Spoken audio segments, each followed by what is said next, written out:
Magandang hapon mga boss, maulan dito sa atin. So ito muna ang gagawin natin. Hindi ko kasi makontak yung may-ari. Dapat itong gagawin natin, yung Ace. Hindi ko mahanap yung message na may-ari at saka walang pangalan dito, walang contact number. Mayroong nakalagay na sa kailang burado na rin. So ito muna i-restore natin. Yan. Itong i-restore natin ay concerto na generic. Yan. So yung generic mga boss na amplifier ay iba-ibang klase. Mayroong generic tapos mayroong mas generic pa. Katulad nito. Kung mapapansin nyo, maliit yung heatsink nya, mababa. Tapos yung transistor nya, mapapansin nyo, hindi yan parehas. Although pag tinister mo ng 5198 din, ito po ay lang to, kumbaga design lang ata. So generic na, generic. O papalitan natin yan ng ang transistor din. Tapos i-restore natin to. So mga boss, kalasin ko at gagawan ko muna ng video to. Yan, nakalas na natin yung board. Ito yung sinasabi ko sa inyo. Yung transistor na to, 1, 2, 3, 4. Yan ay mga piki or pampalamuti lang yan dyan sa amplifier. Hindi talaga yan nagpa-function. Tingnan nyo dito. Yan. Putol ang connection. Ayan, putol. Ganon din dito, putol. Yan. Putol ang connection. Putol ang connection. At huwag kayong mag-a-attempt mga boss na baka may mga customer na mag-DIY. Jumper to, delikado. Kasi hindi po talaga transistor yan. Design lang yan dyan. Para ibig sabihin pampiki ba. Tingnan nyo, shorted yan mga boss. Tingnan nyo tester ko. Yan. Balik na rin natin.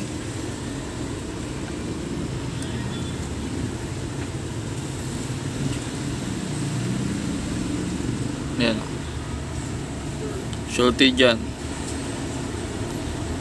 Delikado yan mga boss. Yan. Shorted yan, kaya kung ginamperan mo yan dyan na hindi mo tinanggal to, yari. Kung mag-start, recap tayo kung anong mga gagawin. Tatanggalin natin tong mga transistor na piki. Yan. Tapos as usual, dahil restoration siya, papalitan ng mga kinalawang na pyesa katulad nito. Baka naman sabihin bago binasa ay hindi pa kinalawang, o kaya sasabihin kaya kinalawang kasi binasa. Tingnan natin. Ayan, malinaw. Bago pa hinugasan, may kalawang na talaga mga boss. Ayan, kitang kita na siguro nakazoom na yan. Ayan zoom na natin para kita pa. Ayan, ayan, kalawang, kitang kita yan. Bulag na lang siguro yung hindi maniniwala na hindi kalawang yan. Ayan kitang kita yan. Bago pa hinugasan, may kalawang talaga, hindi yung kinalawang kasi hinugasan. So yung mga ganong katwiran kasi pang lang yun, pang ignorante. Kung walang alam sa mga ganitong bagay, wag kasi magko-comment ng hindi mapahiya. Ganon lang kasimple, di ba? Okay? Tapos yung capacitor bloated na. Huwag kayong mag-alala sa gastos mga boss. Huwag nyo kasi problemahin kung magkano gagastusin ito sa mga basher dyan. Kasi yung may-ari ang magbabayad nito, hindi naman hihingi sa inyo ng pambayad, no? Maganda yan. Kaya huwag nyo na problemahin kung magkano gagastusin. Kasi yung may-ari naman ang magbabayad, hindi naman kayo. Huwag nyo nang papakialaman. Tapos ito mga boss ay napresyohan na, kumbaga pinackage ko na to, kumbaga na-estimate na, pinakyaw ko na, kaya parts and labor, nag-usap kami sa isang presyo, nagkasundo, yon. Yung mga papalitan natin, double check natin to, yung capacitor na to, kung may tama na rin. Tapos dito, may mga kalawang na rin, labo. Yan. So kailangan natin malinisan hanggang dito sa check natin isa-isa yan. Yan. Yung ganitong restoration hindi nakukuha sa isang upuan lang o isang araw lang tapos na. O minsan 2 o 3 araw yan bago matapos. Tulad dito, i-double check natin yan. Kung hindi, palitan na lang natin yung mga kinalawang dyan. Yan, magsisimula na rin yung corroded. Ito. Yan. May mga corrosion na. Ayan. Okay. Yan mga boss. Balik natin, pindot ko pala. So dito nagsisimula na rin yung ano, yan ang mga dapat talagang i-check natin, yung dyan. Tsaka ito. Yan. So dito hanggang dito, yan. Yung mga dapat natin gawin. Okay? Okay tayo mga boss. At ito na nga, nakalas na natin yung board ng amplifier. Yan. O, anong gagawin natin dito? Huhugasan, babasain, lalabhan. O, baka mamaya, tika lang, dahan-dahan lang, baka sabihin na naman ng basher, kaya kinalawang yan kasi binasa mo. O ayan, tika lang, dahan-dahan lang bago magsabing kinalawang dahil binasa. Bago pa natin binasa, may kalawang na talaga. O ayan. O diba? Relax lang, relax lang. Papalitan natin yan. O sa mga magsasabi naman mapapalaki ang gastos ng ng customer diyan kasi ang dami mong pinalitan. Oh, relax lang, relax lang. Hindi naman manghihingi sa inyo ng pambayad yung customer. Customer naman magbabayad, hindi naman kayo. Wala naman kayong ambag kahit piso. 'Di ba? Customer naman magbabayad. Okay sana kung hiningihan kayo ng pambayad bago kayo magreklamo. Kunyari may malasakit kayo sa customer. Pero ang sa inyo makapuna lang talaga, 'di ba?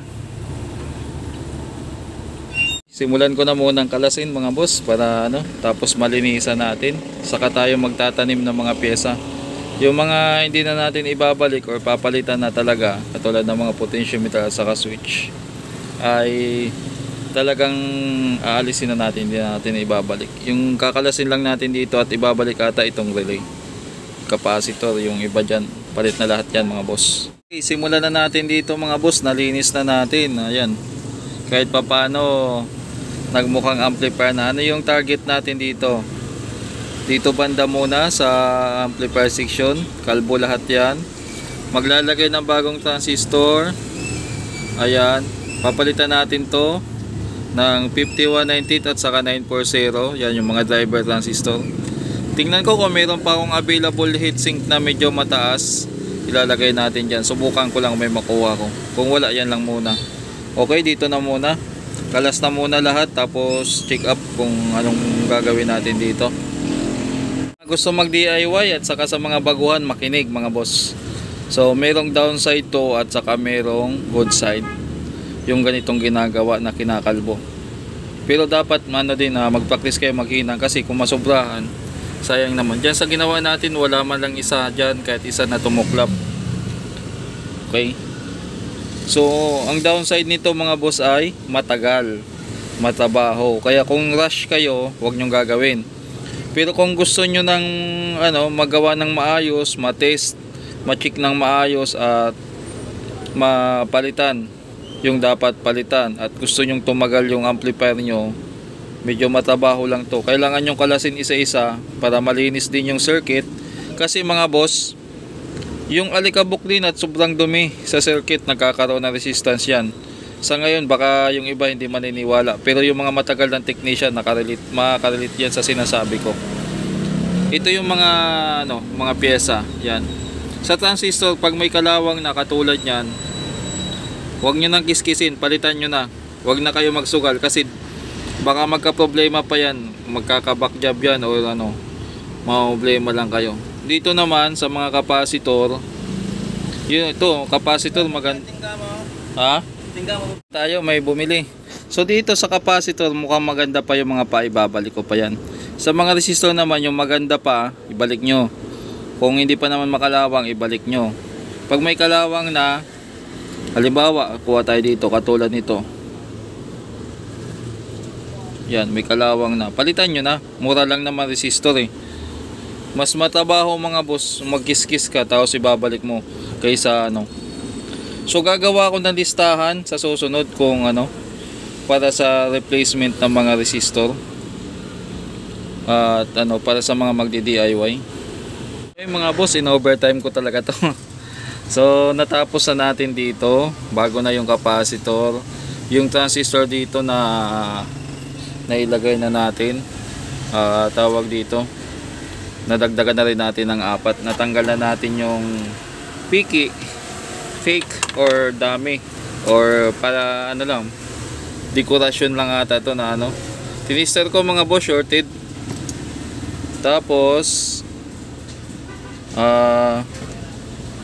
dito mga resistor na palitan, capacitor, lahat ng transistor dito na maliliit pinalitan ko na lahat ng bago yan. Inayos yung position ng diode. Tapos yung mga iba pang piyesa dito, transistor, capacitor, binago na doon din. Tsaka sa ano naman, yung jumper dyan, inayos na natin. Yan, yung mga connection, ayan o, kinabit na natin yan.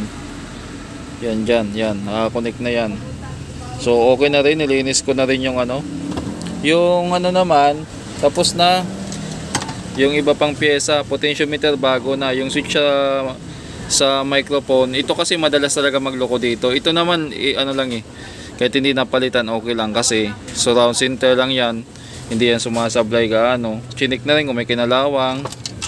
Double check na rin yung pinaghinangan kung ayos.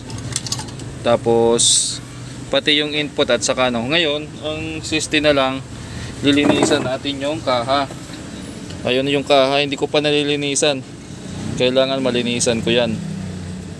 Nga pala sa ano, sa heatsink, titingnan ko kung meron akong pamalit dyan. Pero kailangan malinisan ko muna tong kaha. Nilinis ko tong ano, bahagya, madumi kasi yung heatsink na gagamitin natin. Palitan natin no, yung dati, kung mapapansin nyo, ayan o. Kahit papano lumapad-lapad yung heatsink. Para kahit papano yung ma-absorb nyo na init ay mas maganda. So mas malaki ang heatsink, mas mainam para sa amplifier mga boss. Kung maalala nyo o kung makakapansin kayo, nung unang panahon yung mga vintage na amplifier, halos walang mapapansin kayo na blower. Pero ang titibay, tapos ang heatsink nila ang lalaki, ang kakapal ng heatsink. So ngayon, makabagong technology, mas maliit ang heatsink tapos dinadaan na lang sa blower. So hindi ko alam kung alin dyan yung mas mainam.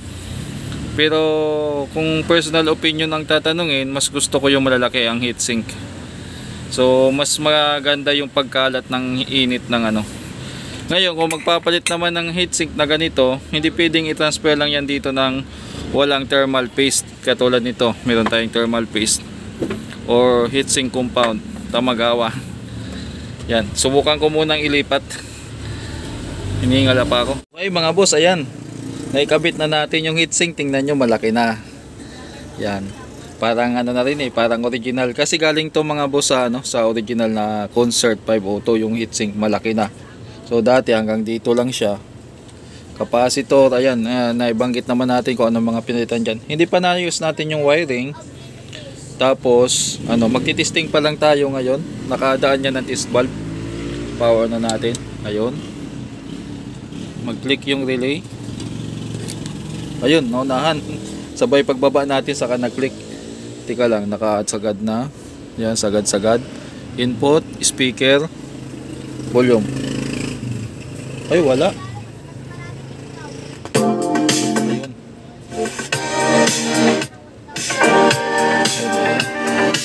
Control.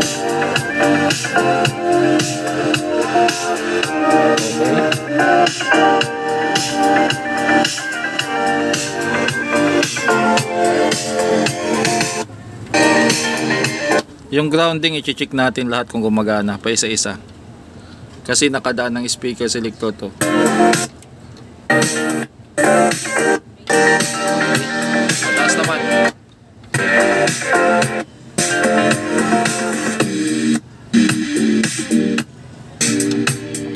Okay. So ayos na. Ang original na problema nito na dinala ng may-ari, nawala yung isang channel. Tapos nung December ata o hindi ko na maalala kung kailan niya to dinala, bago mag-December o kung ano man. pina-repair niya ng rush. Kumbaga nagpalit lang kami ng mga potentiometer. Tapos supposedly dapat naka-schedule to ng restoration or overall. Kaya lang yun nga, December rush, nagmamadali para magamit agad. Kaya hindi na namin natuloy. Ngayon natuloy na. So kung mapapansin nyo, malinis na siya.